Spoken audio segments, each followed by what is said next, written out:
সময় বয়ে যায় নদীর মতো। দেখতে দেখতে আমাদের দ্বারে কড়া নাড়ছে আরবি বর্ষপঞ্জির সপ্তম মাস রজব। যখন আকাশে রজবের বাঁকা চাঁদ ওঠে, তখন মুমিনের হৃদয় এক অপার্থিব প্রশান্তিতে ভরে ওঠে।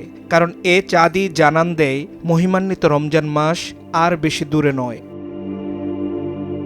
পবিত্র কোরআনে মহান আল্লাহ যে 4টি মাসকে বিশেষ মর্যাদা দিয়েছেন তার মধ্যে রজব অন্যতম।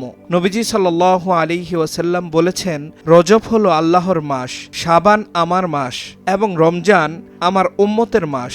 ভাবুন তো, যে মাসকে মহান আল্লাহ নিজের মাস বলে ঘোষণা দিয়েছেন, সেই মাসের মর্যাদা কতটা আকাশচুম্বী।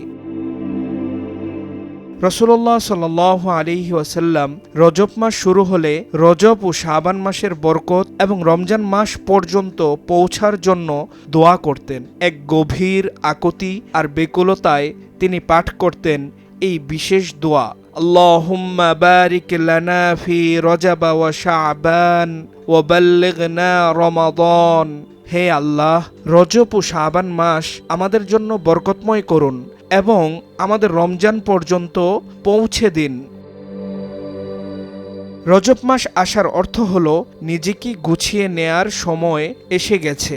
আসুন আমরাও এই মাস থেকে আমাদের মন্দ অভ্যাসগুলো ত্যাগ করি। নফল রোজা, দান সদকা আর বেশি বেশি ইস্তেগফারের মাধ্যমে নিজেদের আত্মাকে ধুয়ে মুছে পরিষ্কার করি।